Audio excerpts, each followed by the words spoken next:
விதியை ஈமான் கொள்வது மூலியமாக நிறைய பலன்கள் நமக்கு இருக்குங்க. நிம்மதி இருக்கு வாழ்க்கையில, இம்மை மறுமை வாழ்க்கை சிறப்பாக இருக்கு. ஸோ இஸ்லாமிய தூண்கள்ல ஒன்று இது.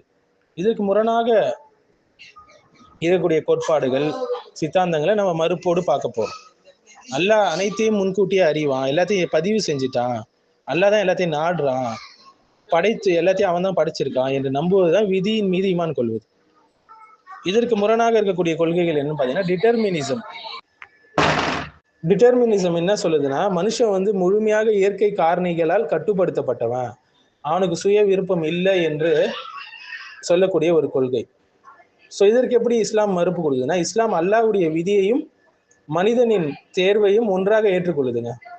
அதாவது மனிதனுக்கு தேர்வு சுதந்திரம் வழங்கப்பட்டிருக்கு, ஃப்ரீ வில் வழங்கப்பட்டிருக்கு. அதனால தான் பொறுப்பு கூறல், சொர்க்கம் நரகம் இது எல்லாமே அர்த்தமுள்ளதாக ஆக்கியிருக்கான்.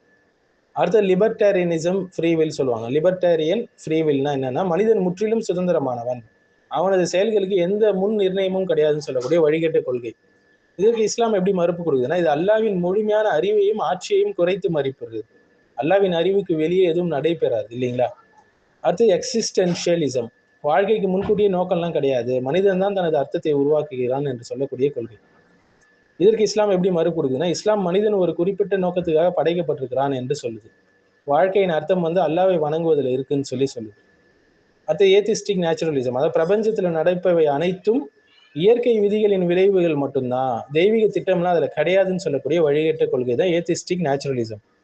இதற்கு இஸ்லாம் எப்படி மறுப்பு கொடுக்குதுன்னா, இயற்கை விதிகளும் அல்லாஹ்வுடைய படைப்பு தான், காரணங்கள் இருக்கலாம், ஆனால் அவற்றை இயக்குபவன் அல்லாஹ் தான் என்பதை நம்ம புரிஞ்சுக்கணும்.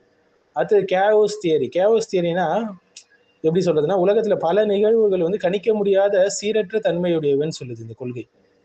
இதற்கு இஸ்லாம் எப்படி மறுப்பு கொடுக்குதுன்னா, மனிதனுக்கு கணிக்க முடியாதது அல்லாஹ்வுக்கு மறைவானது கிடையாது. அதாவது நமக்கு குழப்பமாக தோன்றுவது கூட அல்லாஹ்வுடைய அறிவுல துல்லியமாக இருக்கு. அடுத்து ஓப்பன் தீயிசம். ஓப்பன் தீயிசம்னா எதிர்காலத்துடைய சில அம்சங்களை இறைவனும் அறிய மாட்டான், அவை இன்னும் உருவாகலன்னு சொல்லக்கூடிய கொள்கை. அதாவது இதற்கு எப்படி இஸ்லாம் மறுப்பு கொடுக்குதுன்னா, இது அல்லாஹ்வுடைய முழுமையான அறிவை மறுக்கக்கூடிய கொள்கை.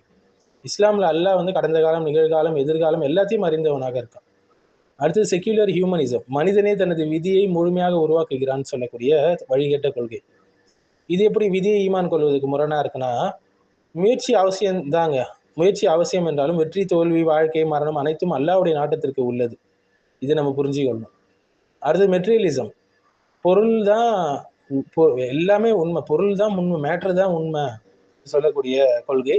மறைவான நிர்ணயம் அல்லது தெய்வீக திட்டம்லாம் இல்லைன்னு சொல்லக்கூடிய கொள்கை. இது எப்படி விதியை ஈமான் கொள்வதற்கு முரணா இருக்குன்னா, விதி என்பது காணக்கூடிய உலகத்தை தாண்டிய மறைஞானத்தோடு தொடர்புடைய ஒரு விஷயம். ஸோ பொருளால் மட்டுமே அனைத்தையும் நம்மளால விளக்க முடியாதுங்க. அடுத்து ரேண்டம்னஸ் தியரி, அதாவது பல நிகழ்வுகள் வெறும் தற்செயலாக நடக்குதுன்னு சொல்லக்கூடிய கொள்கை.